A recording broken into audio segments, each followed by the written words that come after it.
Hello guys, let's get some wins.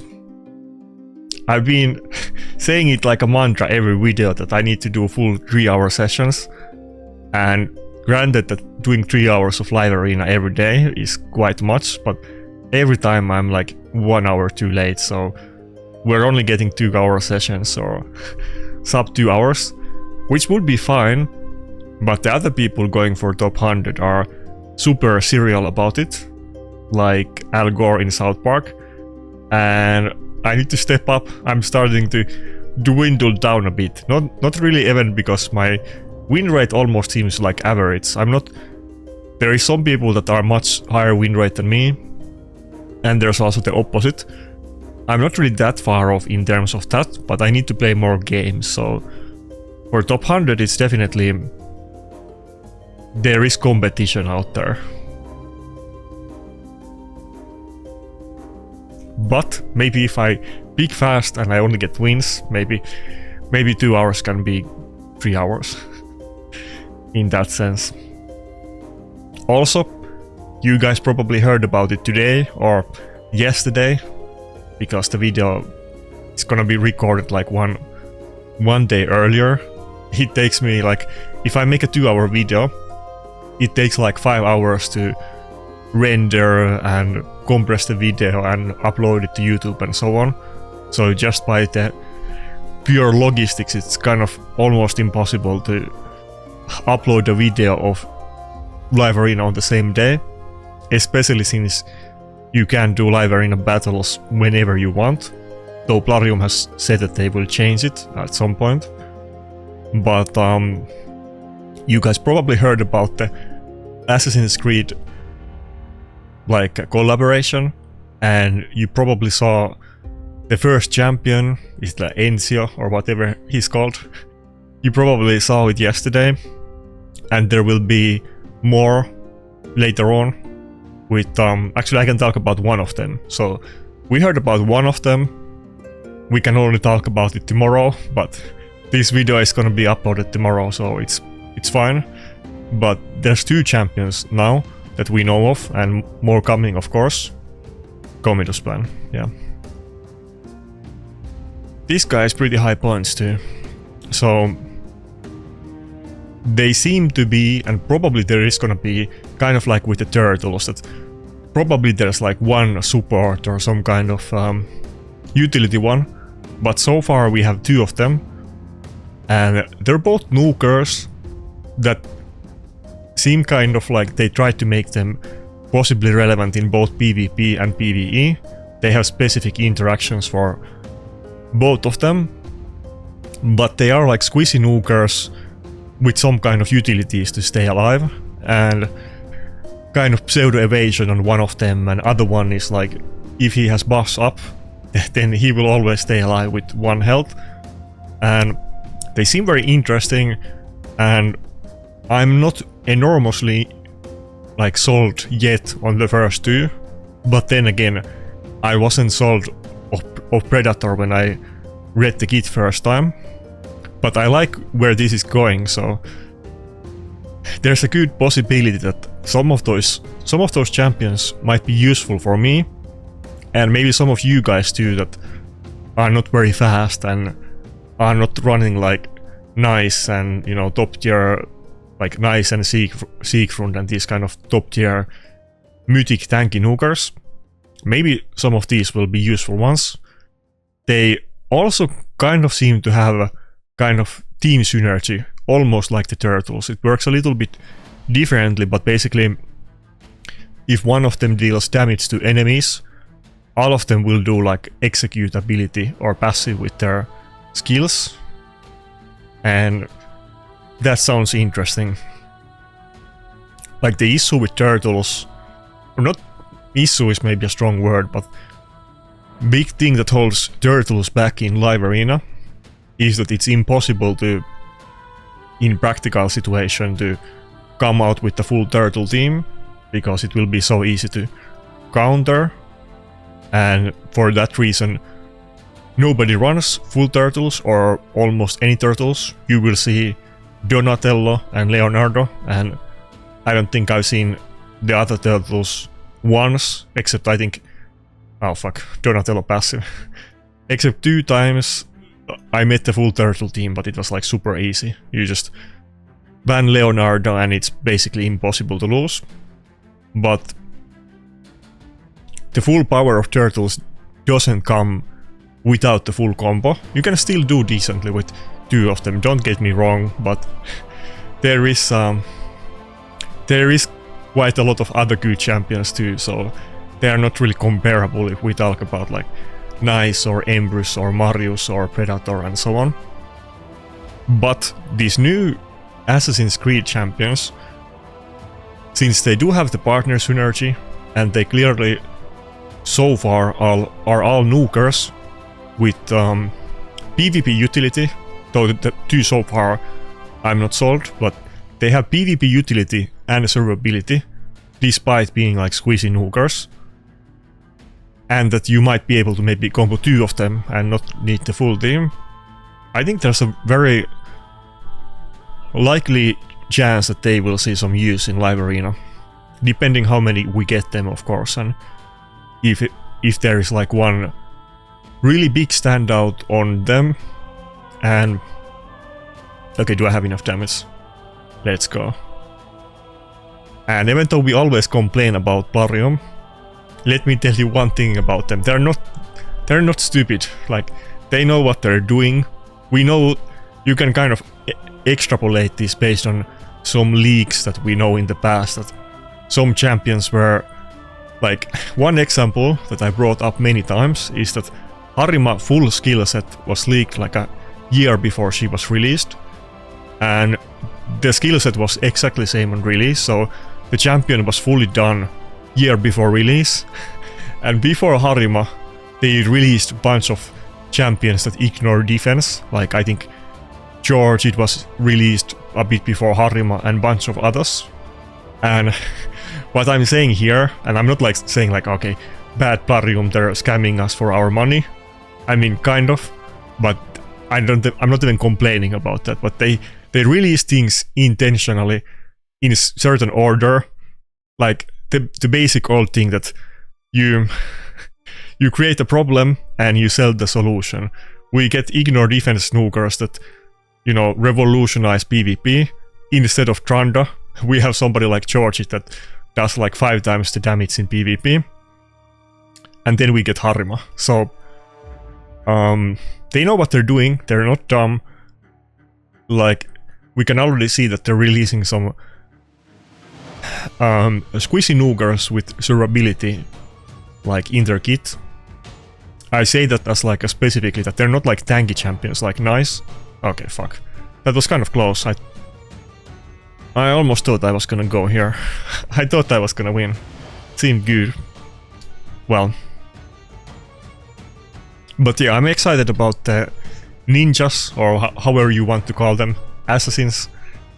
Because I think they're probably cooking up something that is gonna be relevant in PvP, because they specifically had abilities that are clearly like they're meant for PvP, so. And they're slow dropping the info, they're not giving all of them at once. So I'm sure they're saving the goodies for later, just like on Turtles events. We start out with like, you know, Mikey and Raphael that are like okay, and you can get them easily for free. And the big boys like Donatello and Leonardo, they're gonna drop at the end, and that's after they have baited you with the resources, or like there is some really good events that everybody wants to do, and maybe you will struggle getting Leonardo and have to buy some packs potentially, you know. That's how they roll. And fair enough, I mean, we know what's coming, so I don't think that's any type of new information, but just a word of caution that it's very likely that there will be some really good ninjas for PvP. Or, okay, assassins, not ninjas. I wanna say ninjas. Assassin is hard word to say for me. There probably will be some really good assassins. They know what's good and what's not. They're not like dropping random champions and who knows if they are good or not. They know what's good. So I'm sure there will be good ones. if there is mediocre events, you know, take into account how fully do you want to invest on every single event during the collaboration, because I'm sure there will be plenty of events to come. I'm gonna go with double reviver for now, actually, not Ankara mode.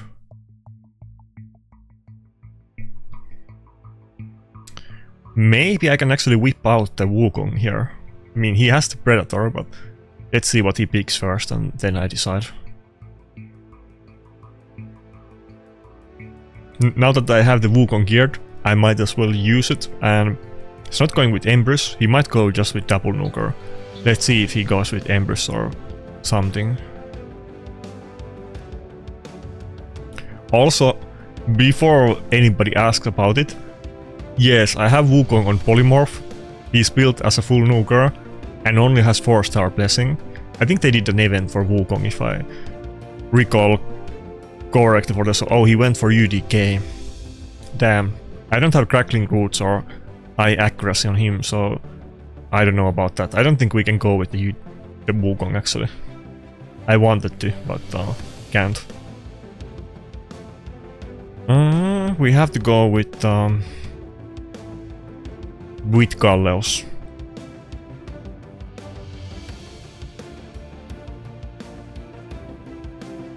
This almost would be an interesting battle to try out the Chronophage, but he still has the +4 UDK with, I'm sure, 6p Stone Skin, so I don't know about that. Huh? I mean, it makes sense that, you know,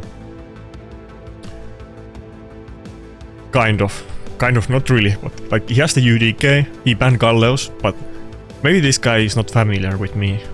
I'm still much more confident on my Rotos than my Galleos, to be honest, especially when we have double buff stripper. Now granted, he has a 6-star in 4B Stone Skin, maybe this is like a high resistance, must be. He has a 6-star UDK with 5-star blessing. Yeah, so he gets the accuracy from blessing and empowerment, and only 4B Stone Skin. This might be like insanely big resistance UDK, I guess, but if we just tank it out, then it should be fine. Do I dare to open with the A1 and lose the buffs? YOLO. Okay. Thank God for no extra turn. That's kind of a weird thing to say, but good. With Predator it's kind of funny, because do we even want to, like, I could buff strip, try to use buff strip with the A2, but clearly this UDK is gonna be in high resistance. I can already, you know, extrapolate from the circumstances. I will just give Predator an opportunity to poke my mod. I mean, he has shield, so maybe it wouldn't be too bad, but he's gonna take a turn and hit anyway, so maybe I just leave Predator alone and don't give him a chance to proc a counter attack on me. Okay. What was that? Why not just go A2? I guess maybe he didn't want to do it because of the Volcardiac Heart, but why not just do A1? He kind of wasted the A3 there. The A3, by the way, can one-shot Rotos. So that's actually relevant. Can we get Predator Stern Meter? No? Okay.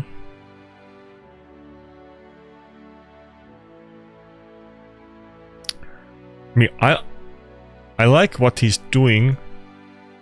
That being said, if he already has 5-star blessing and +4 UDK, I'm like 99% sure that the reason he's in 4B Stone Skin because he has like insanely high resistance on the UDK. But I would still, I'm sure he has like really high, and even if he dropped a little bit, it would still be enough often. I think he should go for 6Ps and not 4Ps. Imagine if we still had to wait one more turn. That would be really bad, but at least we're finally getting a chance to fight back. If I just survive a couple more... Rotos might die here though, but if I survive a couple more turns, it's gonna get challenging for him at this point. And if he had the A3 now, he could easily kill the Rotos, so I feel like What can I even do here?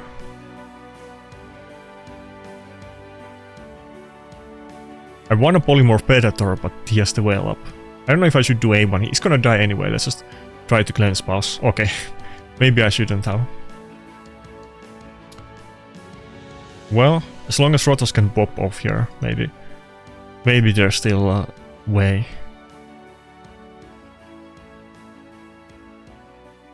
Predator is strong, what can I say? He has good taste.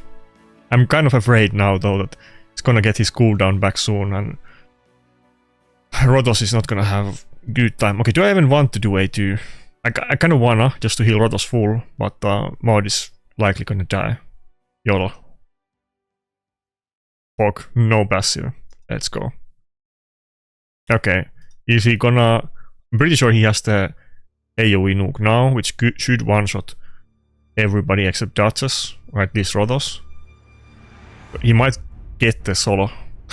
Solo Predator.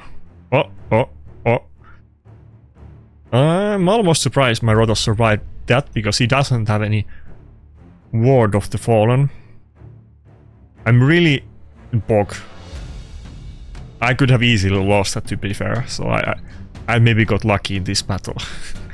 I know people always complain that if I proc like couple polymorphs against a team that has like every champion doing debuff on every skill and the fight lasts like 10 minutes and people are surprised that I get polymorphs, you know, sometimes I feel that's a little bit cringe because maybe I should have even gotten more polymorphs if we count the average on some battles, but this fight I think I got lucky. I think I probably should have lost this one. Fumbles. He has a good name. But yeah, Predator is strong. I really want to improve my Predator to make him even higher level. Like, I'm definitely looking out for the events with Python, possibly. Going for +4. And I want to get some really good Relic on him. He's definitely gonna take priority on those and get the 6-star blessing. I kind of changed my game plan. I probably have talked about it a few times. I don't know if you guys are gonna get tired of my, you know, blessing plan, because I've talked about it on several videos recently, but my original plan was to get first 6-star ninja, then 6-star Sulfuron, and then maybe 6-star Predator, but that would probably be in like 2 years, and you know, I don't know if I would even do it at that point, but possibly. Maybe there's something new. But I kind of changed my mind on that. I'm not gonna go for 6-star ninja. I got him 4-star just a couple days ago, and I'm gonna leave it at that. Like 5 would also be an option, but I think for now I'm gonna leave it at 4-star. The thing is that, you know, clans want you to do big damage in Hydra and Chimera, and that's not me. But I want to be in clans though. I want to be in competitive clans and, you know, be in hardcore clan again like I used to. Every time I, you know, reminisce.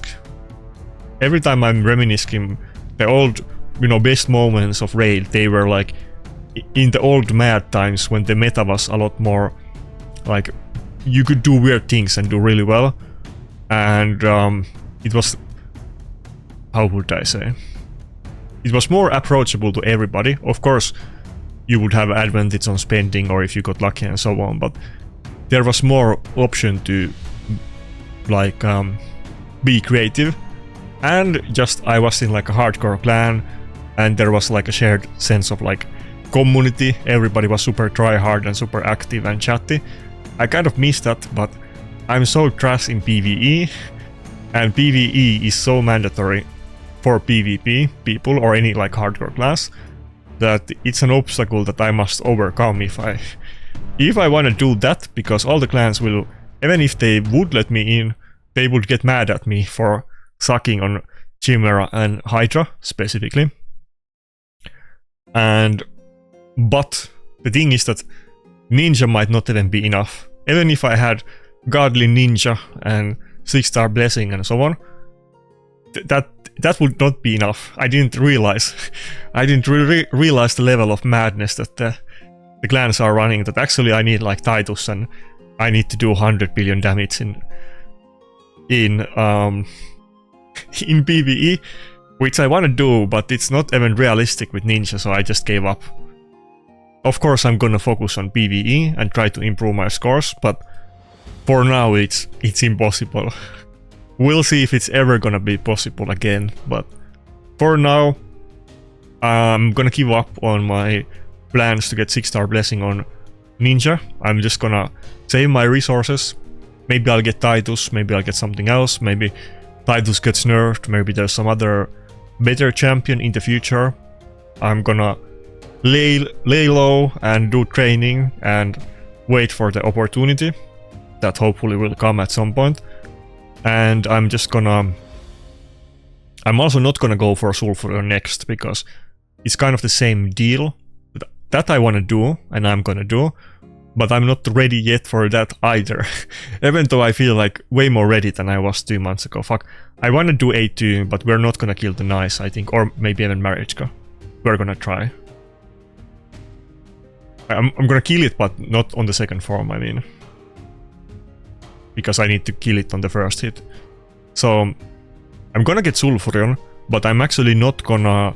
It's not gonna be the next champ. Why did he do that? Why did he go AoE? Again, I don't have Nice, so maybe somebody's gonna... maybe some Nice enjoyer is gonna disagree with me based on personal experience. But I feel like with Nice, when you go to the second form, you always open with the block damage. Every time I see them open with the AoE nuke, I cringe that what are you doing? But so I'm moving Sulfurion in my plans a little bit back. It's gonna be the next champion, not the second champion that I'm gonna get blessing on. And I still wanna get Sulfurion 6-star blessing, and I will do it. But I'm gonna go Predator next. I think it makes sense. I will get so much usage out of Predator, and I really feel like Predator is the type of champion that wait, Nice is really low health. I can just kill Nice, can't I? Let's just pray he doesn't have like some weird relic like aspect of Sirot or something stupid. Whatever is the mythic one that revives you. So yeah, I'm gonna get 6-star blessing on Predator next. That's my immediate goal, to boost my Predator as much as possible. I don't think he's gonna be out of meta even in 5 years.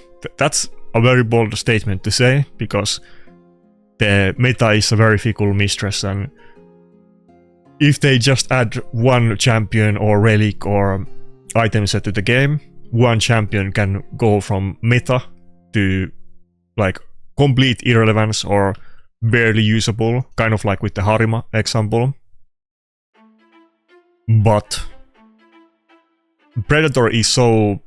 his kit is so wonky that I feel like there's no like countering Predator. You might not get unlucky, that's one thing, or you might just, you know, outdo the enemy, but I don't think he can really be countered, or it has to be something really creative that, you know, blocks the evasion without being able to be evaded. So I think he's gonna be a good champion to do like a long-term investment, is what I would recommend to other people too, of course, but it depends how far you are into the game, because if you're not super endgame, and I don't know if you even... Am I endgame? Can you call me an endgame player at this point? I don't know, it's kind of weird, because I would say I'm definitely endgame in terms of PvP, but I feel like in terms of PvE, I'm like a mid-game player at this point. I have regressed so much. But I think Predator, if you can focus on like investing on your PvP champions instead of PvE, which might make a lot of sense if you're like a mid-game account, or does make a lot of sense, Predator might be a good champion to invest for the long term. Oh my god. Wait, did he get the Predator in the other fight too? I forget. Man, I need to start first picking Predator. And, you know, as if I wasn't placing Predator enough. I need to change. I went from Predator 3rd pick to 2nd pick, and I think I need to go for Predator 1st pick. Literally, I need to do it. I'm gonna do it after this battle. I don't like if they get my armaments, because again, I have one fast CC champion, and if they know that, they can totally pick it and then pick another one, and like maybe Armance and Fabian, and maybe one more, and I will be in massive trouble. But also, Predator is so big upgrade from the other stuff that I have that I need to go with it.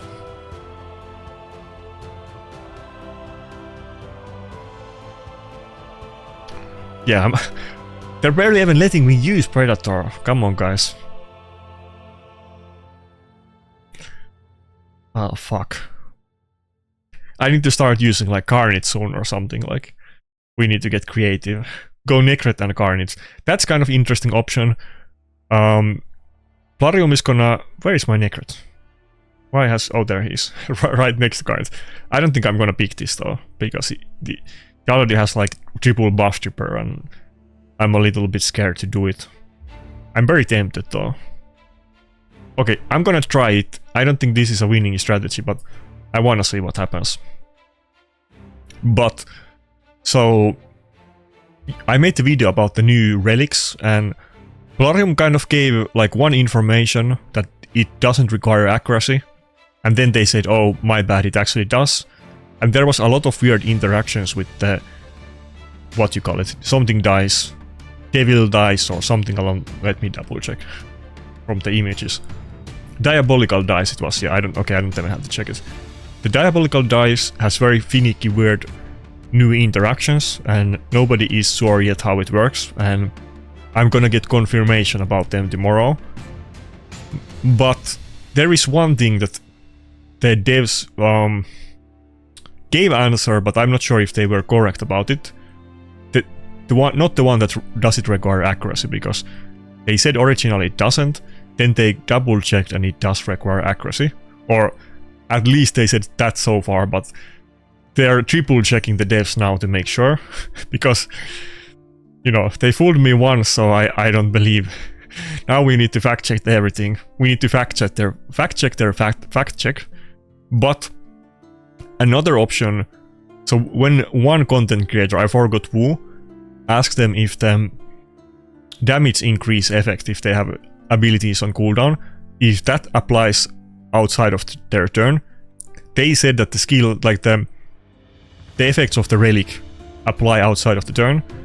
And then I asked them, are you sure, like, you mean everything? And they said like yes, and then I, like, meaning that, do you lock out when, for instance, Carnage procs the passive and counterattacks enemies outside of the turn?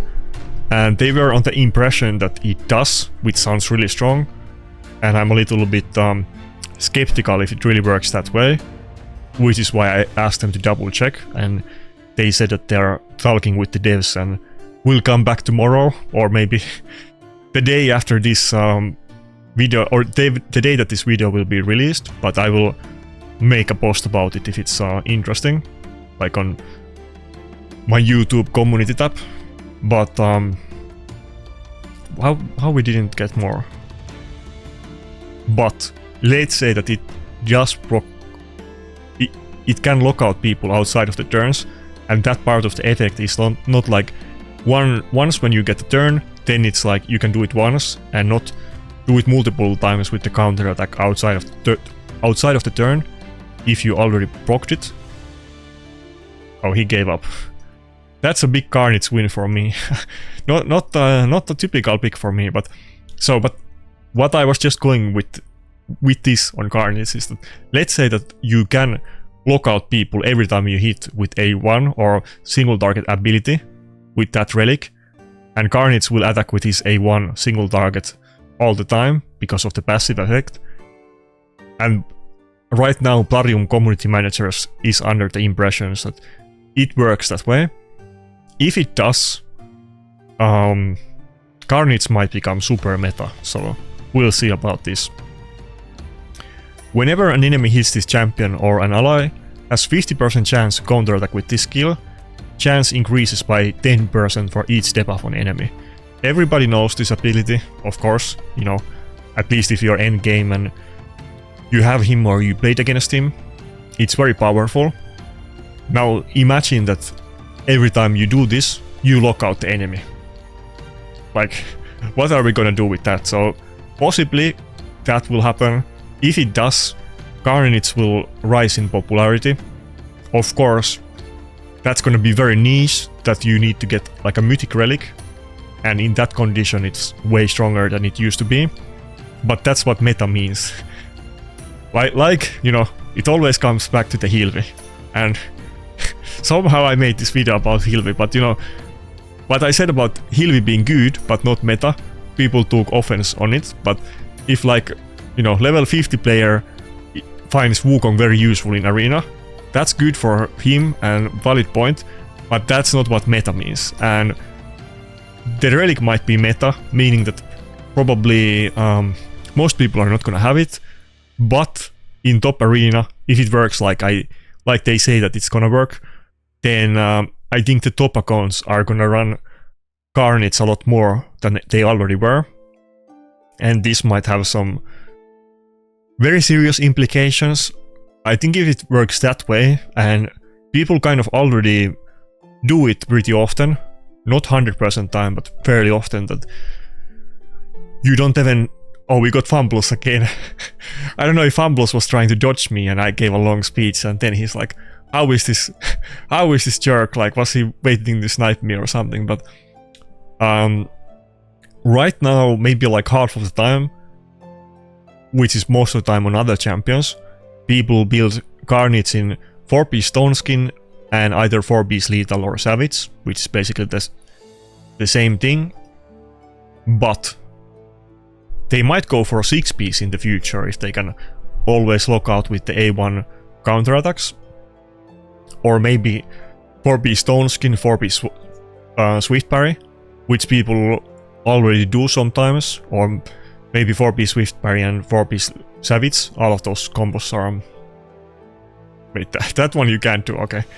Yeah, that one you might do that in future, but not right now. But you will see Stone Skin and SP, maybe 6-piece or 9-piece SP, if they get a stronger, like another or increased duration on the survivability. So I think people might... It might change the Carnage build 7, potentially. It might be prudent to try to make a really tanky Carnage that... more tankier than right now. But this is speculation.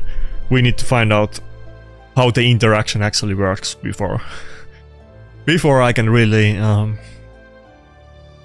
put my name on it. But that's Plarium already, not Plarium, but the community managers already believe that it doesn't it can always proc the lockout. So, and I'm not trying to like put any pressure on the community managers. They're trying to figure this out for us, but that relic has so weird mechanics that it was inevitable that there would be a lot of confusion around it. But potentially the consequences will never be the same if Carnage is gonna lock out people every time he counterattacks. That would be crazy. Which is why I almost don't believe it, but if they come back on the fact check of the fact check that it really does work that way, then holy moly, we're gonna be in some weird meta soon.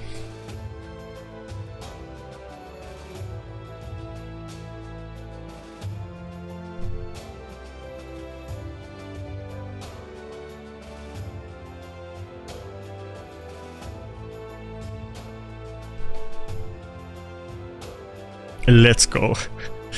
And by the way, this is meta for you. We got the Stormcaller Gallows, which is the best build on him to do. I mean, Cat's Case is great as well, but the Stormcaller is...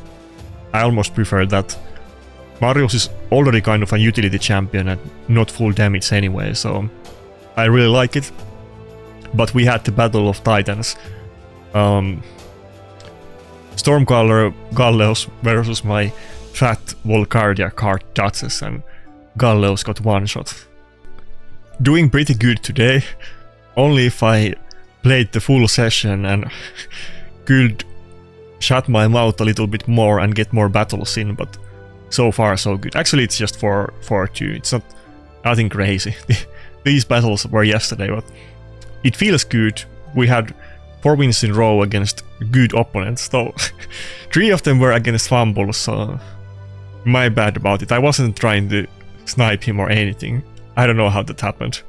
Like, we had one battle, then a battle with somebody else, then again another battle with him, then I gave a long speech about Carnage, I gave a TED talk, and he was probably at that point like trying to like maybe he wasn't, but maybe he was just waiting for a couple of minutes so that he doesn't get me and get somebody else. And then we got him again.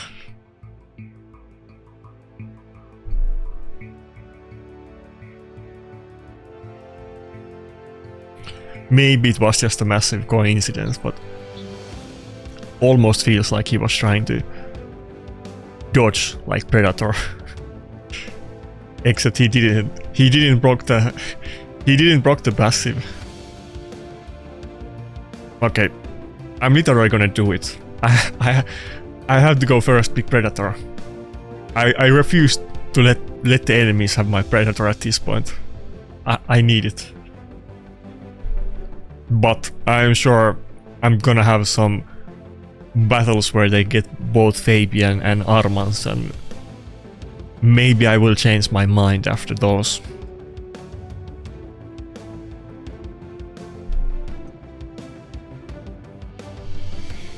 I think I still pick Duchess before Rotos because for the typical polymorph utility, and I guess for Volcardia card as well, it's ideal that Duchess would be first in the turn order or the pick order. Okay, the typical stuff. We go with Mod. He has Comidus and debuffs and everything, so of course we do it. I'm gonna go for Fabian, but I'm just gonna let him have the Comidus. I'm super afraid of the Comidus teams, but Comidus is also, you know, the polymorph thing, and even banned against him. So I might still die even if I proc the band, but I feel like he's very scary, but he usually shouldn't be my priority ban. I think I ban Comidus too often. I think I should ban Lockouts and Gizmak over Comidus generally.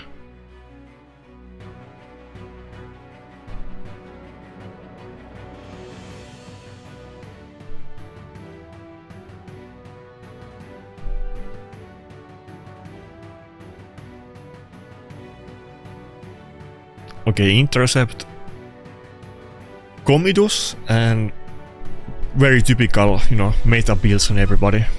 Full speed Shuchen, Marius and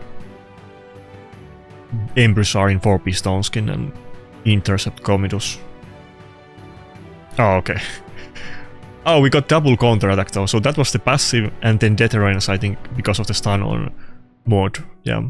But just when I was saying that I need to stop being afraid of him and ban the lockouts, of course now we lose, but even if this happened, I think it's you know, nothing is guaranteed, especially for my playstyle going second.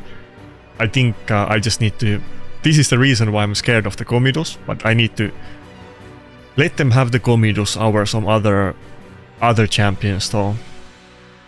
It's getting a little bit cold out here.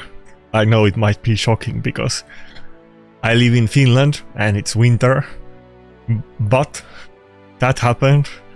I had to put socks on, just a random topic. I hate socks.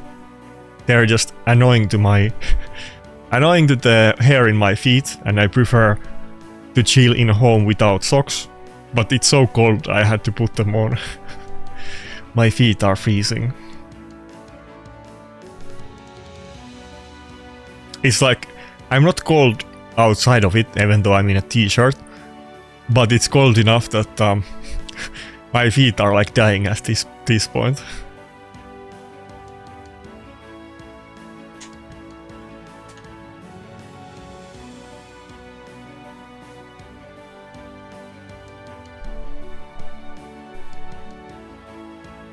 Oh, Galleos. He does have a full 6-star blessing. Galleos is interesting champion because he is really good. He has really high potential, but he is not as consistent as somebody like Nice or Predator, or even I feel like Mario, even Marios with their Volcardia card Seppukus are very consistent. Galleos is great, but he is kind of hit and miss, and he's not even a bomb champion or debuff champion.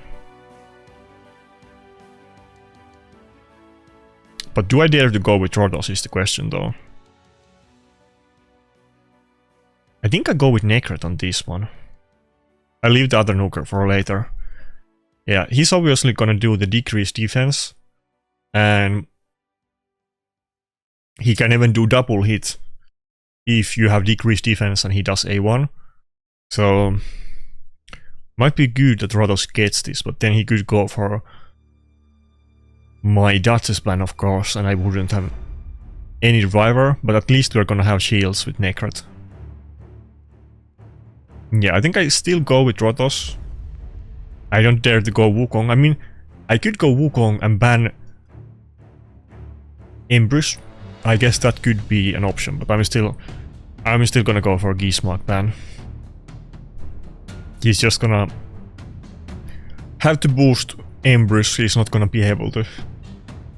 You get the free Gizmark, you know, Gizmark domination on me. Huh? The Rhodos ban was a little bit unexpected. I don't think this guy respects Predator enough, because I think this was already kind of bad matchup for Rhodos. Galleos might just deal damage to him with the recoil, and Rhodos, that could be issue for him, but it's the affinity matchups, and they have Ambush with double hitter and block revive and so on. I rather have Predator here, like, I don't think it's even close. By the way, there's one fun thing that I want to try at some point. Somebody was kind of suggesting this to me, that what if you build a Galleos not as a nuker, but support? Because on the first form... we go A2. On the first form, you heal 50% of the damage that you take, and you also do recoil. I have to double check the number on that. I don't remember if it's like 50% or 30% or whatever, but you do recoil, and he has very high base health. It's, I think, 22,500 or something along those lines. It would be kind of funny to build him high health, and maybe with Volcardia card, though the damage on down to the shield will do the Volcardia card recoil, but not his normal passive recoil, so that's something to take into account. But he could be like a support champion in the first form. He deals damage to enemy if they hit you, he will give everybody buffs, defense and revive on death, and then he puts unkillable on himself and is being annoying. And he's not very polymorph prone because he's not gonna do debuffs. The issue is that the first form is that's the first form, so if you get locked out, it's just a sitting duck in the support build. But it's probably generally for the best that the full damage nuke form is on the second one. But maybe if it was the second form, maybe Galleos could actually be like even meta adjacent support champion, but I still want to try that strategy. I have never seen anybody try it, but it sounds kind of that it might actually work. Wait, I didn't get block revive there, right? I don't think I did. Pretty sure I didn't. We have to wait. We have to wait one turn for the lockout or the lockout debuff to run out, and then we can find out. This guy has pretty high points, 57k almost in total. Many times more than me. Oh, come on. Stop with the lockouts. I wasn't 100% sure if he was block revived or not. If he actually is block revived, which I don't think he is, but if he was, then I would already surrender this battle if you let me double check. But I'm pretty sure he wouldn't have done that if he got the block revive. He might get it on Arman soon though. Okay. Can a guy do a revive, please? Shuchen can also do lockout. If he's really menaced now, he's just... Maybe Shuchen also gets it. Oh my god, she did. Okay, bro. Let me do one revive, please. I wish Predator would have dodged the AoE nuke at the start. I wouldn't be in this because... Come on, Mastery proc, Mastery proc. Proc. Oh, let's go. Let's go. Oh, he was block revived. So this guy was just... dude, if you didn't lock me out, I would have surrendered. You're self-owning yourself. I mean, maybe that's not the correct way to put it, but I would have gave up. I wasn't trying to grief or anything. I didn't see the block revive.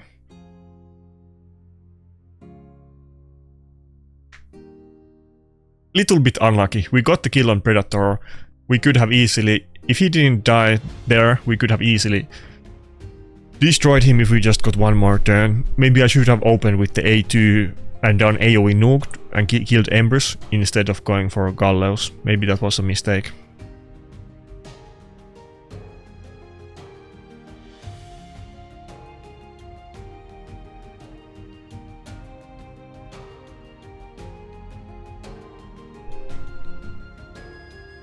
It's pretty hard to tell sometimes. Should you go for the A2 or 3? But also, of course, we could have just we always could have proc polymorph. That's always a win condition too. So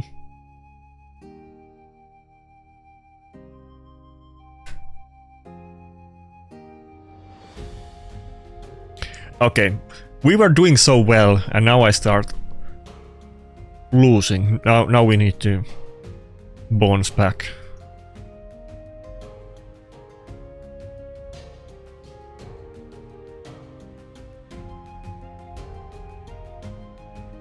I still want to go for Armans, I'm pretty sure.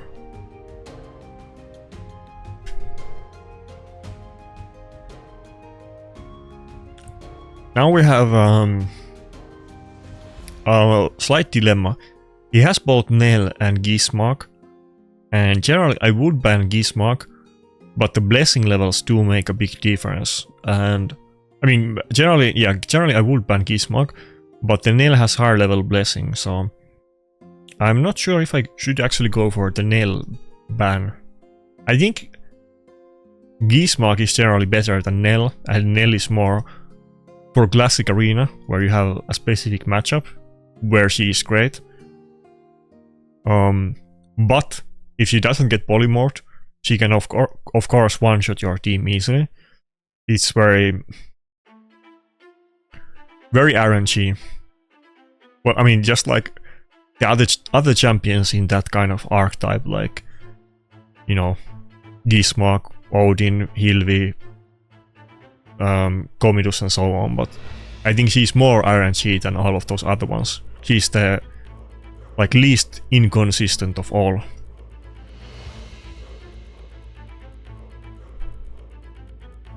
She takes so many chances to get polymorphed. Fuck, maybe I'm kind of going I'm starting to regret that. Okay, never mind, we're good. So the start didn't go well, and I was thinking, oh fuck, I'm making really solid arguments. Why didn't I go for the Comidus ban? I was like, I was talking myself into regretting my choices right there. That's a little bit cringe, but I made some valid points. I agree with myself. Do I have enough damage for the Commodus? If I go nuke, we get the passive anyway, so I go for the nuke and pray. Come on. Hawk. Nice. Okay, that's good one. By the way, Niamhe is very interesting champion. Don't get me wrong, Niamhe is one of the best. She's definitely top 3 non-mythic champion, and she's one of the couple champions in the game that is relevant alongside mythics. Like, I would say it's pretty much like Maritzka, Niamhe and Predator, so we got all of them in the battle right now. You could add a couple others in the contention, but basically those 3. But I do happen to... Rotos and Predator both can ignore block damage, so I do happen to run teams that work really well against him, so even though she's one of the strongest and most annoying champion in the game, like now I can't nuke properly. This is annoying. Wait, oh, I guess I didn't do enough damage on her, but anyways, she's really annoying, really strong. People always complain about her to me, and I get that she's really strong, but it's a little bit hard to relate because there's many other champions I'm much more worried about her in my own battles, but like I said, my normal picks already kind of counter her or deal with her very well, and she's also very squeezy, so she's an easy one-shot for Predator with the A3 if we can get the debuff, or Rotos with the A3 as well. Both of them can like guaranteed one-shot him. It's not even like that's not even a debate, and people build her in 9-piece protection and so on, so she's always very squeezy. They don't build her as a tank like they do Maritzkas, for instance. I do wish I would get her, don't get me wrong, but she's not a bad enemy to meet. Not that I can't lose to her, of course, I might lose right now, but I do not hate this matchup. Okay, wait, nah, fuck. I was gonna say, okay, let's go block revive. I think now, is he gonna proc it or not? Okay, I YOLO with the A3, but if she gets the block damage, then she's obviously not gonna die. Oh, not enough damage, okay. That's a little bit disappointing. Big Predator L. Not enough damage. Oh, she's in the... What do you call it? Is it Bulwark Mastery? It's not that popular these days. Okay, what can we even do here? We're gonna get... I don't even know how this interaction is gonna play out. I think we're gonna kill Maritzka and Nice at the same time. And both of them are gonna... What if I kill Nice first? I don't know which one I should hit, because I think it might affect this matchup. Is that the Relic that gives you... He has the new Relic, the Coronet of Gloom. Oh my god. This, you know, these God's chosen. Not only does he have like Nice and Maritzka and all of the goodies I want to get. Niamhe, Nice, Maritzka. All of these would be like not only top tier champions, like top tier S tier champions, but also perfect champions for my account. He has all of them, and he already has Coronet of Gloom. This jerk. I want to get all of those. I'm a little bit jealous about that. Okay. There's no way I can one-shot him. Oh my god.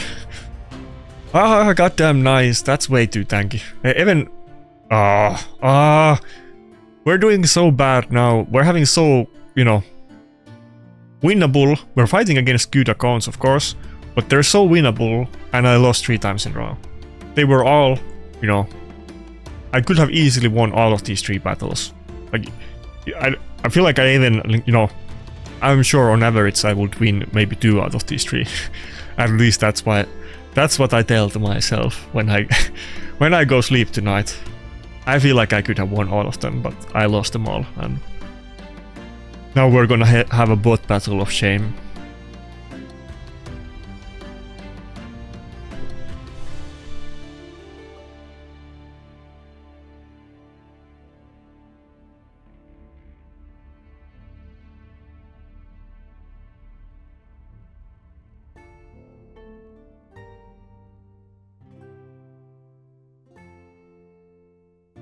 Oh fuck.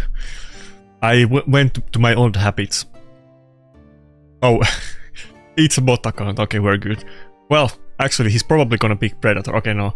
Last time I fought a bot account, he went for Predator. I think the exact thing happened in that battle, that even the bot account was sniping my Predator and didn't let me have it.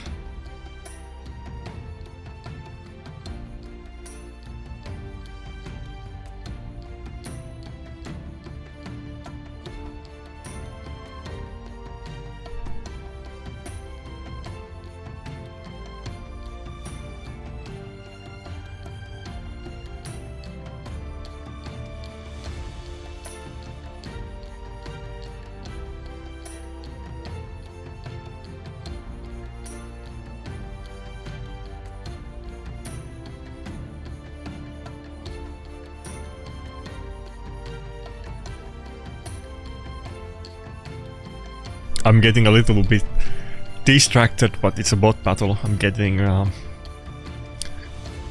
bunch of DMs. I'm getting bombarded. Sometimes people, you know, people forget me, and I don't get any messages for a few days, or barely any. And sometimes, you know, 10 people are sending me messages at the same time.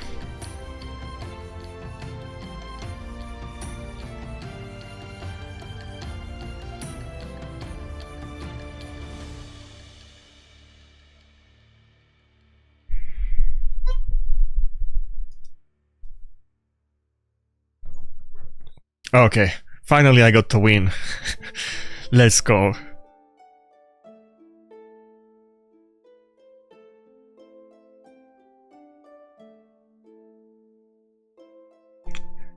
For the last couple of sessions I've been saying that I'm playing for the long game. You know, we do okay and we're not like dominating, it's fine. But I need to get some mega domination sessions too.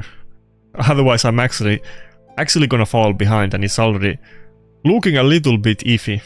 Especially if I keep playing less than other people. I need to step this up. Maybe I need to go like a full whale on one day and do full 3-hour sessions to catch up to people. But maybe that's not the play, because maybe it would be more prudent, assuming that I'm gonna like keep staying around like not 100 but like 200 or something, but I'm still like basically one session off top 100. Maybe it's smart thing to do it at the end, to be honest. I'm sure everybody's playing more games at the end and trying to push and snipe, but that's probably smarter. I'm already getting hard battles. I'm sure they would be harder, but not that much harder if I was top 100 instead of 200. I'm already getting, you know, top 20 accounts and so on. Yeah, mod. But yeah, I think I'll save it to the end. I keep this up. I wish I would have couple godly sessions that I get only wins and no losses and clean the gap a little bit, but I think it's too early to do a sprint. I'll save it for later, but I really don't want to miss the top 100. I'm super serial about going for it. I'm not gonna miss it.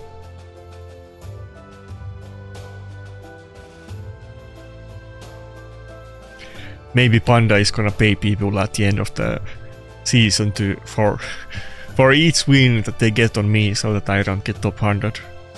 That would be basically a new way to continue the old stuff that was in Classic Arena. That would be funny. Okay, I need to show it now that I bring it up.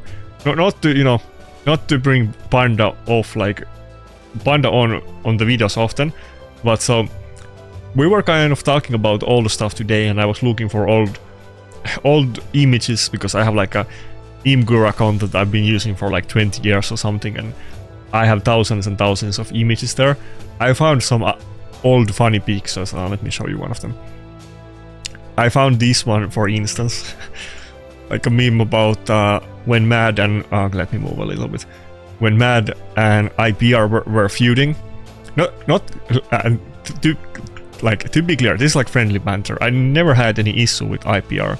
I was always friendly with them. I always liked them. There was maybe like one guy there that was cheating, but I think he was like in their second clan, and you know, they didn't support it. But there was maybe like one guy in IPR I don't like, and I don't think I ever had beef with anybody else. Though people move clans, so maybe, but I never really had issue. But here's a funny meme about this was like several years ago during the peak when I was doing well and the competition between the top clans was really high and people really cared about Platinum Arena. These are all kinds of references that are very like, you know, if you weren't there, you don't know them that well. They're not just random things. I was kind of talking about them in my Discord a little bit, that, you know, we used to go to IPR Discord to talk after reset, and then at one point they disabled the emotes for us because mad people were maybe too libertarian, and they were posting some emotes that were not kosher, and then at some point they just banned all of us because somebody posted a GIF with some kind of, you know, lewd image of people of the same gender, to put it YouTube friendly, and we all got condemned and, you know, deported. But me and a couple other people, it was originally Rats, then I was going with him, and then a bunch of people were going to IPR Discord to banter with them every time, like immediately after the Platinum Arena ended. But this was just the fun stuff. Nothing against IPR. I'm actually really sad that IPR disbanded. I didn't see that coming. I was almost thinking that I want to join IPR one day, but it's not gonna be possible anymore. Okay, this is the picture I found. So I showed this first image before. The Banda saying the where is it? Banda saying the, oh, you can't see it, of course. Fuck. I'll just hide myself for now. So I showed this before in the video where I fought Panda, like this message. But I forgot the context about this, and this is another story that I haven't talked about, I think. It used to be a big thing, in MAD specifically, but just in general among plat pushers. And I got multiple other stories about trolling with the names, and yeah, people used to kind of try to avoid their names or hide them in Platinum Arena, because back in the day when it was the same people always pushing and they were super competitive, people would literally, you know, type down people's speeds and remember their builds and setups, which were not always the exact same, even if somebody else might be running the same defense, but maybe your warlord is a lot slower or something along those lines. Maybe you have slightly different builds and it actually matters a lot. So people, even in MAD, there used to be like collections of people's teams, and people knew what kind of teams other people run, and then they try to, you know, sometimes switch their builds or change the names with maybe another person. IPR used to do the thing that all of them were called IPR Frog, and it looks the exact same name. There's a way in this game that multiple people can have the exact same name, at least visible one, because you can have hidden symbols in your name. But I used to do this even way before I was in MAD. I used to troll with my names on reset, and this name changed, so this is me, obviously. You can probably tell from the champions already that we see Nekret and Rotos, and that's kind of my ammo. I didn't have Duchess yet at this point. So I got this name just to meme around. I think it was like Hell Hades was, you know, he always, every now and then, he says that he's gonna push Platinum on the next reset. I think he said that he's gonna push Plat this time, and that's why I changed the name to it, and just, you know, just for banter and memeing around. And then this happened, that I happened to just rank one spot above Panda, and he saw it, and that's what caused this comment that he made there. just a funny thing. This is not gonna be like a Panda reaction channel, but just because that topic came up recently, and I forgot the backstory for the text of Panda. That it was, you know, I might have potentially, you know, instigated it a little bit or a lot. So it you know, it wasn't purely random. I kind of instigated it, but it was very funny situation. Anyway. That was a good meme. I forgot about that.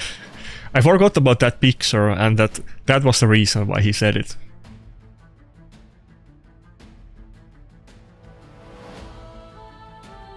I was actually... Okay. Should I say it on video? I'll say it. So, I was actually thinking that, you know, I've been kind of talking a lot about lore stuff, just always, but like in last couple videos, you know, I talked about it once, and then lots of other things came into my mind, and I talked about the last player, like, not last. I talk about the past, you know, dramas and player lore that happened, and I was thinking that there's one content creator called Layla Fox, who is maybe the only female content creator in Raid at this point, and she does lore videos, and I also have some old, you know, stories about the Plarium lore, which I was, you know, I thought it would be interesting to make a lore video with her, that we can talk about both the champion and in-game lore, which she does videos about, and we could talk about the player lore, that I talk about a lot. But she didn't even reply to me, so I don't know what's up with that. I thought she would likely be down for it, but she didn't reply to me, so I was a little bit sad. If you're good friends with Layla, then, you know, help a brother out. Ask her that, you know, maybe she could reconsider. You know, I will go easy. It's not gonna be like a drama video, or maybe a little bit if we go to the player lore, because of course that's often tied to drama. But it could be like a funny video to do a full raid lore video with Layla. You know, nothing, we don't have to do it, but it could be funny, so. I had no previous message history with her, because I don't think Layla is like a PvP player. She does like the lore stuff and cosplaying and so on, which is fair enough. And I'm like 99% sure that I've never like I'm definitely never had any drama with her, but I don't think I ever said anything negative about her, so I thought we would be kind of cool. But I also have not talked with her, so maybe if a random person sends her messages, she's not gonna reply, and maybe she actually would be down. So if you know Layla, then ask her. Thank you. That would be a funny video to make. Okay, I'm not confident I have the damage to go for the A3, so we're just gonna AoE nuke.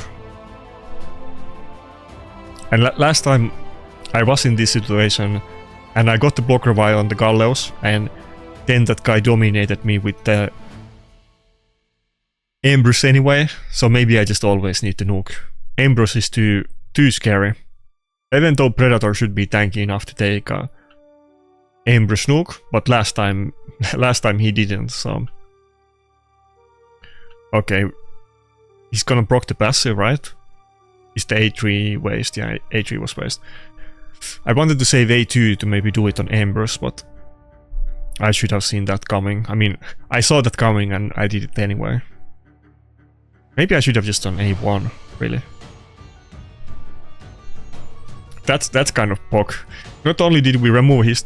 Oh, fuck. Well, just when I was gonna say that it backfired, but not only did we remove the stun with the mode passive on Rodos, but we also reflected the stun on him. But then I got polymorphed by Colvidus, so not good. Okay, you can do it. Dodge. Oh fuck. Oh fuck. Now it's looking really bad. Empress is still really scary. Holy moly, Empress is strong. We were looking really good, but Empress just came out of the bush and completely destroyed us. Ah, fuck. I don't know what I can do with Empress. Other than picking him. Dude, 1 week, 2 days. I'm gonna like count down the days. I need to do like a Empress timer on the videos in future. I'm pretty sure not the next Chimera reset, which is gonna be in like a day, but the next one I should get Empress. I might have to do Empress countdown on my videos. I'm really looking forward to get Empress. Now, Empress is not super tanky, like at least in comparison to, let's say, Predator or Nice, and maybe it's a little bit hard to compare their tankiness to any other nuker in the game. But he's still tanky, being health scaling champion and so on. And I just have really hard time dealing with him. One thing I'm not really sure yet, and I need to think about really soon, is what build am I gonna do with him, because if I want to do the absolute fastest build I can do on Empress, or reasonably fast, like min-maxing damage and high speed, I might have to steal a couple pieces of my my Predator. And I talked about it before. I'm already kind of I'm gonna try it, I guess, on the first session, but I could do really good kind of slowish Empress build around 250 or 260. That would be like really good items and full damage, but Empresses are usually around 300 to 330 speed range, and that's the meta. I know it's the meta, so I don't know about the slow build, but I really like my Predator build. I don't want to steal his items, but I might have to do it.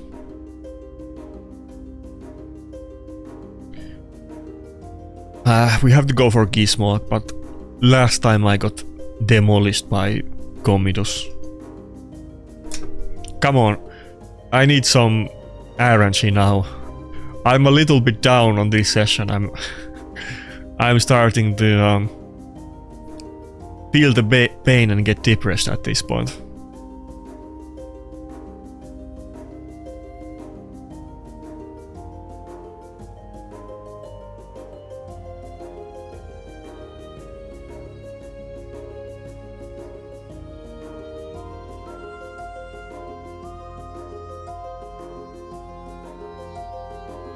Come on, polymorph, polymorph. He has the intercept, but we can still do it because he does a lot of debuffs, so it's still possible. Okay, we got rid of it, so I mean, but not wise.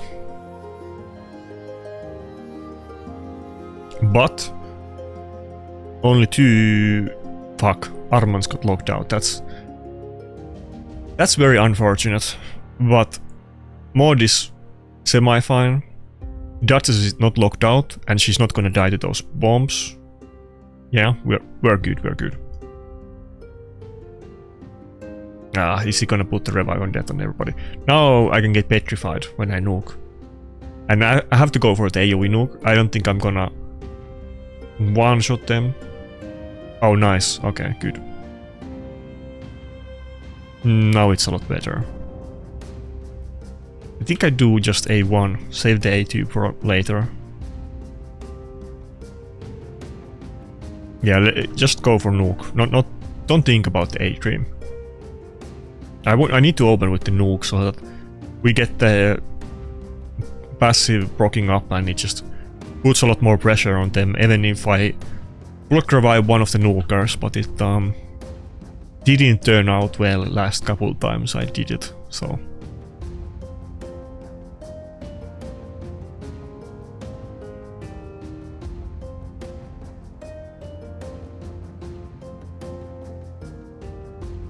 Okay, finally we got a win that was fairly, you know, Okay, maybe I'm talking too early. Finally we got the win where it feels like I'm actually properly winning and it's not fighting with my teeth to the last person standing. Yeah, okay. Now, yeah, this is a complete one-sided massacre. Let's go. After the 3 battle loss streak, I don't know. I don't know how good I can feel about it though. Maybe I need to do 2 sessions tomorrow after all, just to catch up a little bit. If I do a big push at the end and other people are doing it, maybe I'm gonna be too far away to complete it, but it is very early on in the season. It's gonna be a long one, so maybe I'm just getting pressured too much. Maybe I don't even have to do a push. I wouldn't completely rule that possibility out. We could make gains during the season and it's not gonna end in a couple days.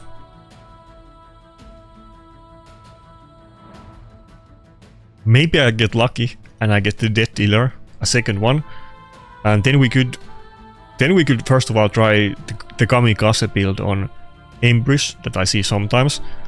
But speaking of Wukong, which I mentioned a lot in the last video, maybe we could do some kind of freaky build on Wukong that not only are we going for a 4-piece Chronofate set, but we go with Death Dealer, and then I could get really high stats even in Chronofates and just overall. Imagine doing like 400 speed high damage build where you have 1 turn, like 1 lockout immunity, and you still crit. Maybe if I even get like crackling roots on him and full damage, but I think I need like 6-star blessing though. But there's something, you know, I'm sure I can work something out with that.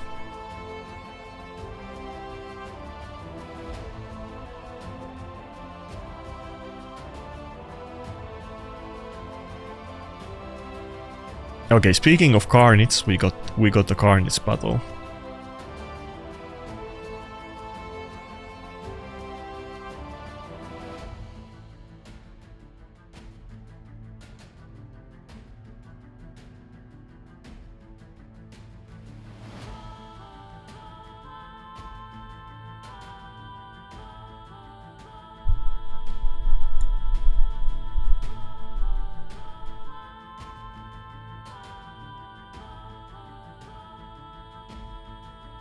Oh, it instantly went to the second form.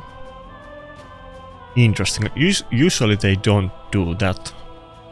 I'm not the expert because I don't have a Theodosia, but I feel like normally they might even just stay on the first form, or they will go to it later on after they use the abilities.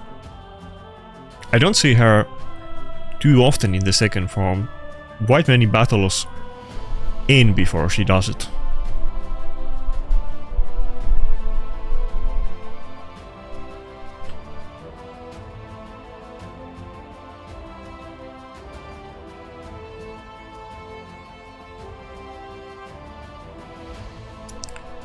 I want to go for the A3, but we might just tweak it, but we have to do it. Come on. Let's go, let's go. That's nice. I think it's still gonna be a tough one, but it's starting to look pretty good. It's always a tough one. Tough one with nice. Like, they can pick like 3 Death Knights, not the legendary champion, but the common champion. They can pick 3 Death Knights and, you know, nice, and there's still a pretty good chance that you're gonna lose the battle.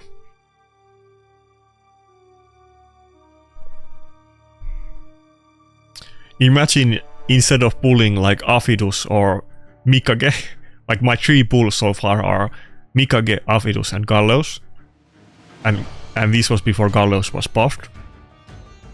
If one of them was nice, but I think all of my pulls, to be fair, might be before Nice was released.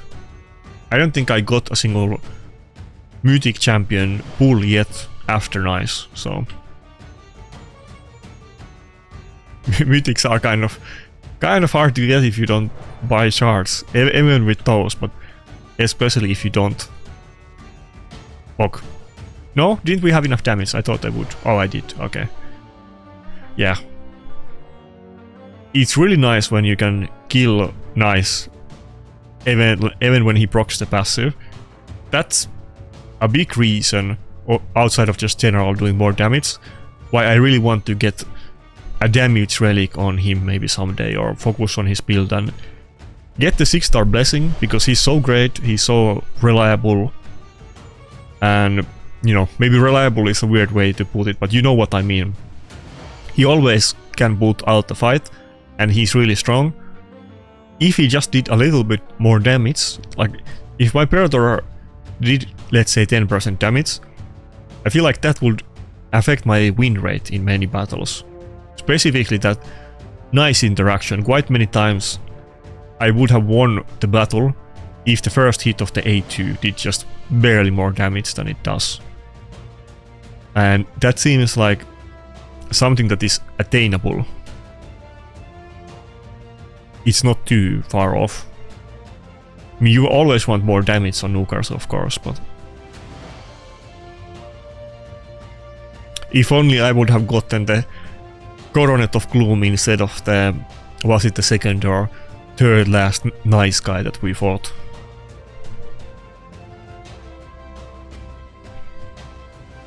That might be the first Coronet of Gloom I have seen so far. At least that I can recall of.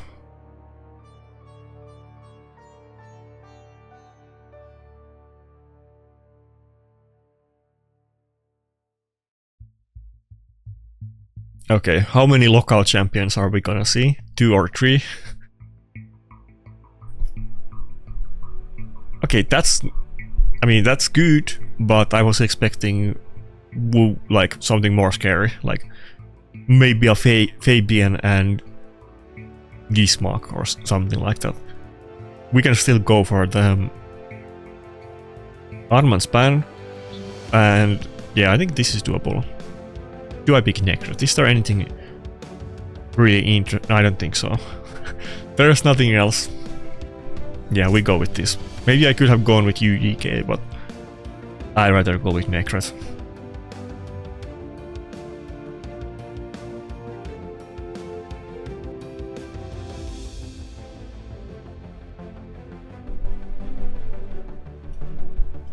Okay, no speed aura. Maybe I'm gonna be really slow on this battle. Oh, he doesn't have it either, so it's not... We're both actually using the same aura. We both have the 35% health aura, which is kind of crazy that you can get that one, but speed is always better, of course. They should always, like, not always, they should almost halve the speed auras, because they are too powerful in PvP. It's kind of boring that other ones are not really even worth considering basically ever. In some niche scenarios, resistance aura is, you know, can make sense, but generally, even if you have resistance champions, it's still better to go with speed aura if you can.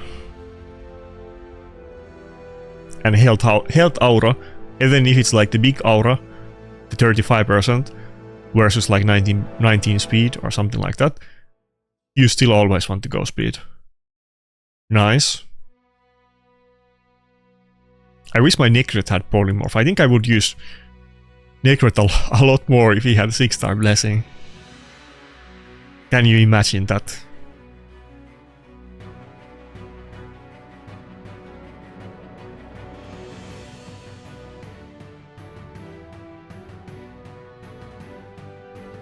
Okay, A2. We definitely don't have damage on Nice, so I'm not even gonna try to target with him with the first hit, which would do more damage. I'm just gonna try to destroy as much health as possible on the Galatir. It's almost good that Freya is alive, so that we don't have to hit the Nice just yet.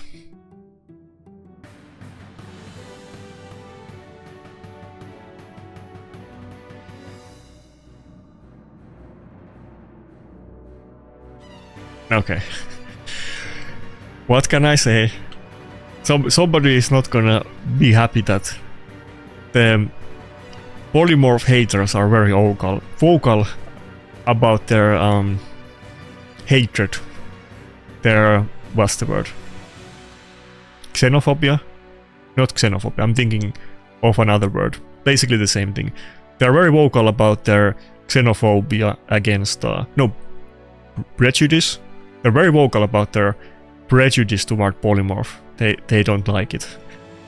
If I get some polymorph highlights, there's always gonna be, I know, you know, probably most people find it funny when it happens, but there's always gonna be one person that is like, not polymorph again.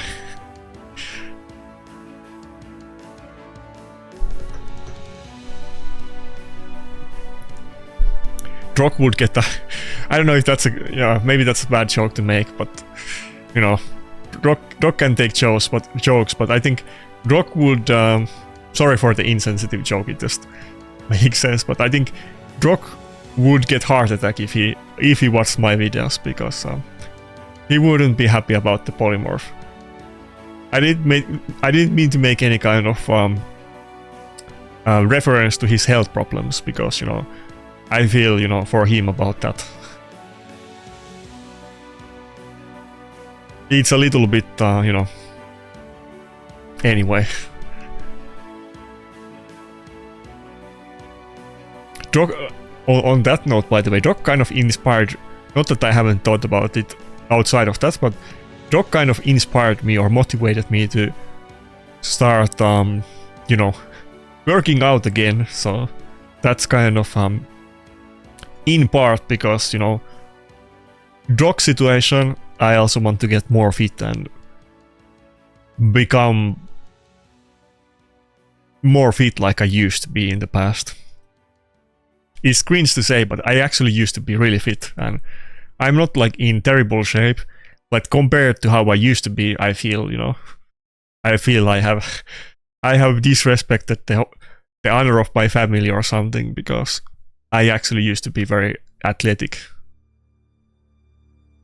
But it's not too late. I mean, I'm not that old, so I could just put the donut down and do a little bit exercising, and that sounds fairly reasonable. So that's the plan. I'm literally, after I'm done with this video, I'm gonna do like a workout. Ever since I got this machine and I don't have to go to the gym or anything, I don't know who I want to ban. Grixia. I was thinking Nice and Grixia, not Mariska. But since I can work out well on my own house and I don't have to go to the gym, now I do it every day. Like, literally every day since I got it, and you know, I'm not going like so ham that I'm so sure that I'm not able to like sit down the next day or move or anything like that, but I'm doing it every day. Every day until when I look at mirror again, I don't feel bad about it.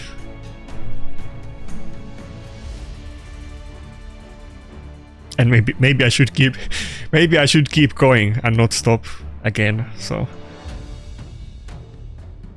and I have the bad thing. Fuck, not enough damage. It's very cold out here right now, of course, so the lakes are frozen. I plan to do a lot of rowboat fishing on the next summer, or even before that actual summer, when it's a little bit more realistic to go row on a lake, that I don't die to like hypothermia or something. But that's gonna be like maybe a fun way for me to exercise. So. But for winter, you know, actually today when I was going to buy some food, there was I saw a couple of my neighbors jogging, and it's like I live in Finland. It's super cold outside. It's really cold. It's almost a little bit scary to jog, to be honest, because the roads are icy and there's a good chunk of like I don't know the proper terms in English, but there's different types of snow.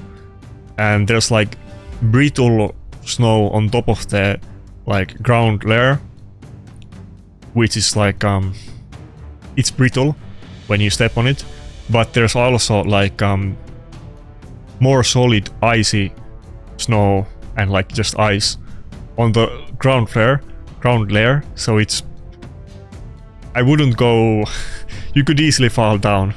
So and it's not it doesn't feel nice to me to go jog when I'm like freezing cold, and literally my beard and my hair is gonna freeze. So for now I'm stuck inside. I hate the cold, but at least I can do something.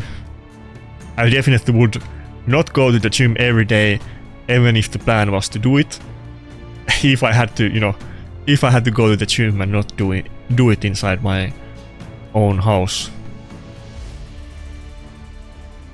But now there's like no excuse. When I have a video and I'm done editing it and it takes a while to render, there's literally no excuse for me to not do a workout.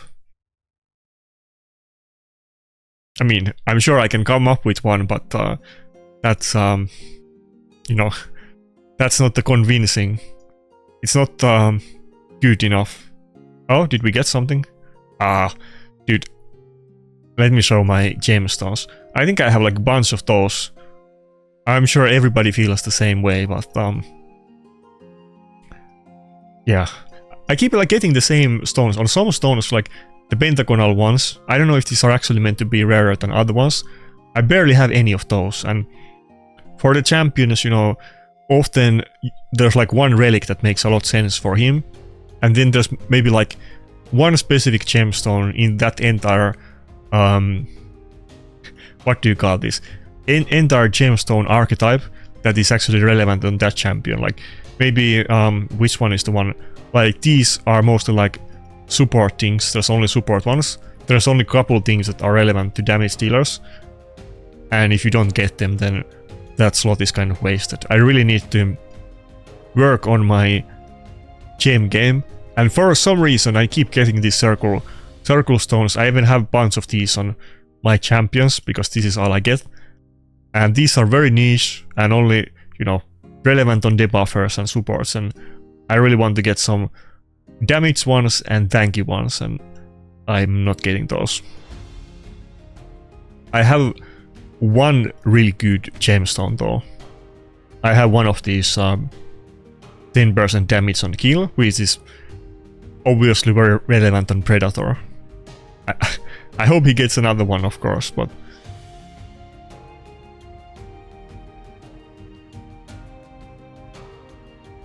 that's also kind of part of the problem right now, is that even before, always people, you have best gear for a couple of champions, and if you have like 5 attack nukers, the 5th best item set for attack nuker is gonna be on like another dimension than the first one, and probably even the 2nd or 3rd one is gonna be way worse than your best item set. But now that we also need good relics and good gemstones, it's a little bit hard. Like, never mind having tons of good champions, even if you do, it's a little bit hard to have so many good champions in good relics and gemstones and blessings and everything else. It kind of forces people to focus on a very limited pool of champions, which can be tricky in live arena if somebody else has a lot bigger pool. It kind of limits your options to try to counter specific teams. If you, like, maybe one champion would be better against like Nice, but then another champion has neutral matchup and he's way stronger in terms of the build. So not that I'm I don't know if we're gonna go for the nail ban on this one. I need to go for mod, or maybe this guy's gonna pick it. Not that I'm far enough that I have that problem yet, because I need the champions too. But I almost already have that problem, that I don't have too many relics to go around, and only couple champions have good relics, and let's say that I get Empress. I already don't have that good relic on most of my nukers. I don't have a good relic on Empress, for instance. Rotos is the only one that has a really good relic, and then I would say that Vand is of course a really good one too, but not in the conventional sense for the damage dealers. Should I go Necret, or maybe I'm gonna regret this. We're gonna go... There's a good chance that the Gizmok is super fast, and we haven't let the nail go through, but maybe I can outspeed him and actually burn him, because he only went for 1 immunity and no lockout. Gizmok and nail, of course, have the potential to one-shot me, but maybe I will go before them. He even let me have the Armans, which I'm a little bit surprised about. Did he not expect me to ban Duchess, or maybe he has both of them in intercept? That might be the case, actually.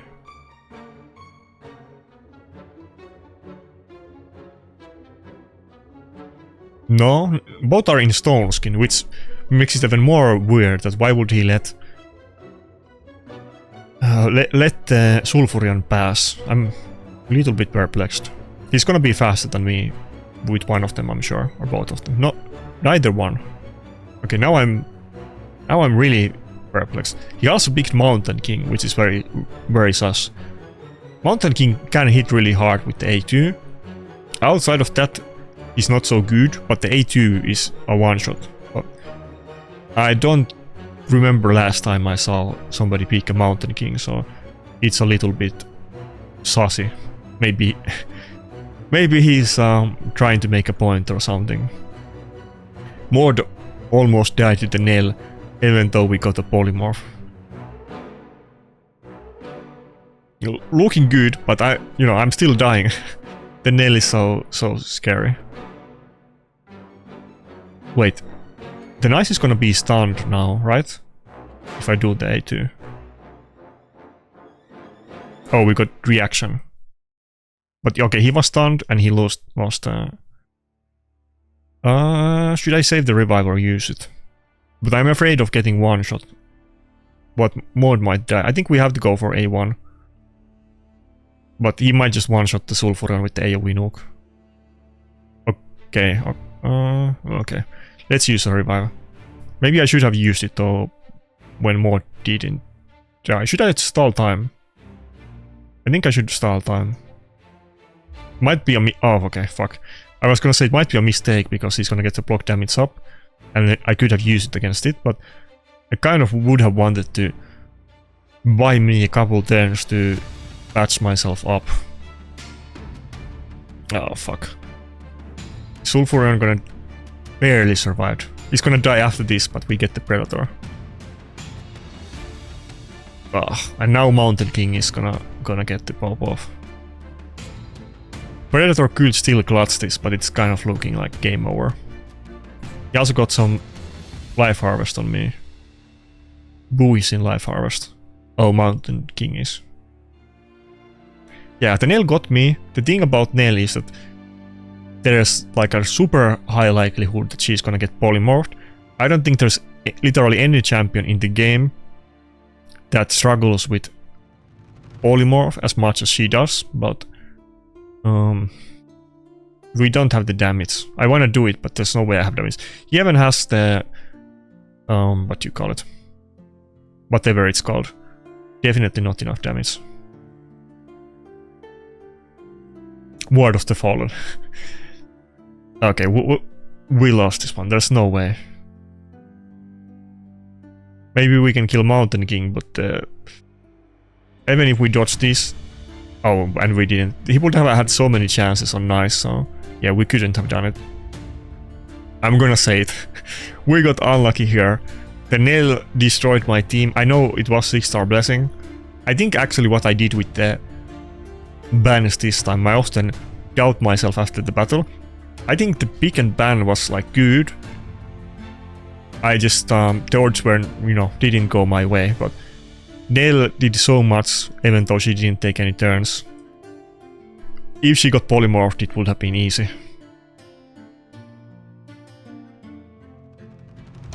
But we lost to a Mountain King. Maybe I need to... let me put a timestamp.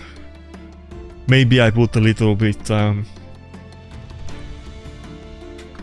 ambience up for the Mountain King timeline. We'll play his own song during the battle. Not that, you know, not that he won because of the Mountain King, but he did get the Mountain King win, so let's give Mountain King his own song.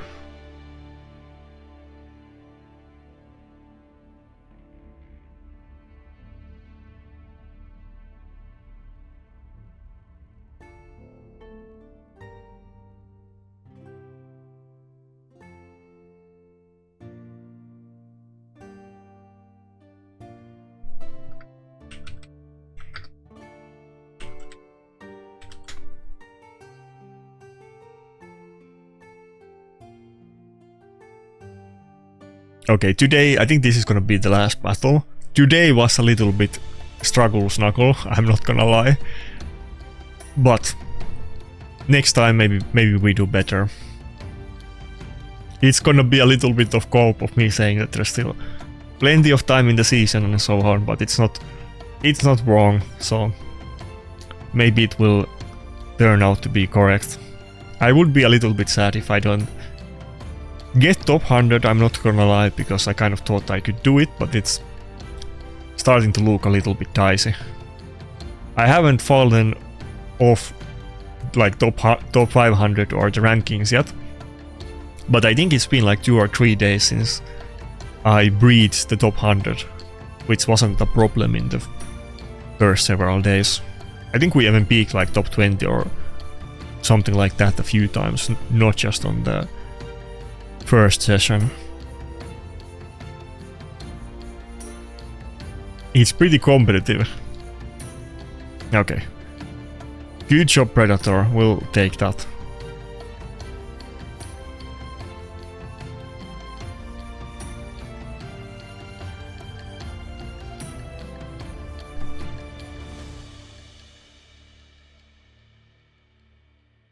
Mod is 7 gonna move before, right? No. I guess he got turn meter boost from outside because he's definitely like a good, I wanna say 15 speed lower than Mod. Mod is I think 289 and Predator is 274 if I recall correctly. I was running 320 Predator and then I put him slower on purpose for more damage, and the speed just felt too much because he was too often going before the enemy nukers when they were in stone skin.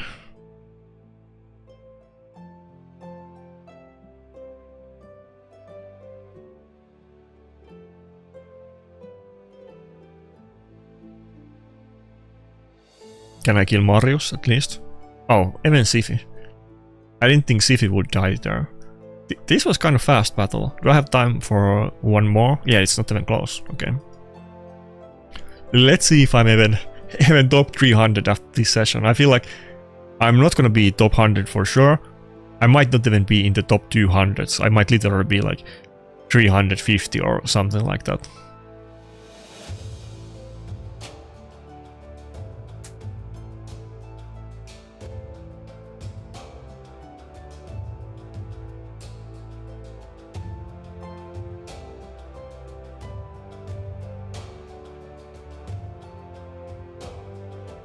By the way, I'm always open for ideas. I might not agree with everything, you know. But if you have good ideas, what do you think I should do? Let me show my champions a little bit more. If you have any good ideas, I'm definitely open to suggestions if I can improve my game somehow, or even just do something fun, to be honest. But mostly about improving my game. I definitely would want to do that if it's possible.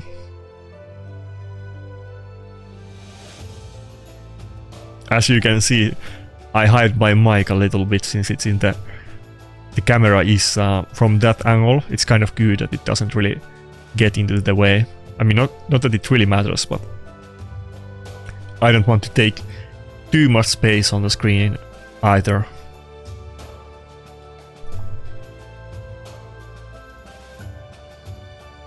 And as if you can notice, where did I put it? I don't have it on my table, but I changed the foam thing on the microphone just before this session to kind of mix it up a little bit. I've been going back and forth between the two in the past. If you pay attention to my microphone, you might notice that it's a very popular one. Many content creators use it, but some of them might have the different type of cover or the foam thing on the microphone, like I've had in all of my other recent videos than this. Most people I think use this one, but there is several raid content creators like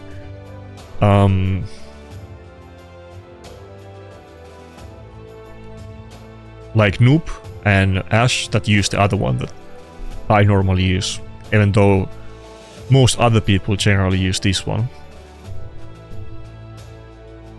Sometimes I speak too loud and the other one is meant to be better for that, but this one is a little bit it gets less in the way of the screen and I like it more aesthetics wise, and I just didn't use this one since I came back, so I wanted to mix it up a little bit. Not that it makes probably any difference, but now you know. Okay, I'm just getting giga-owned. Do I have time to one more if I just give up? I already wasted my revive, so okay. Fair enough. Today... Huh? I thought I was doing like way worse. I see a lot of blue. Maybe I'm gotten... I'm still the same win rate, or 2% I think lower than last session. I'm 235, so... Yeah. It felt like I was getting only losing, but it's not so bad when I look at it now. Maybe I was losing so much at the start when I had the 3 battle win streak and we had like 2 out of 3 losses at the end that it felt really bad, but it wasn't so bad. It could have been better. I wish there was more wins, but okay, so I'm 700 points. How much do I need top 100? 820. I think I'm like every day I'm going like maybe 10 points like behind every day, so I'm definitely the big boys, they are making a distance to us plebs, so I definitely need to step it up. Wasn't this guy the... I don't remember if it was this person, but I remember on the last session 2 people from this clan, Angels of War, were I think 199, but it might have even been different person than this guy. Probably not, but I felt it like it was another name.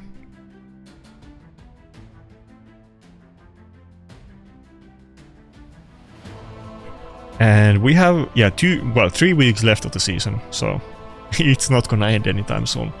But if I do, like, let's put it in, think about it from another perspective. Let's say I lose, they make 10 points difference to me every day. That's gonna be 300 points, so that's not gonna be 1 session, might not even be 2 or 3, might even be like 4 sessions if I'm not doing well.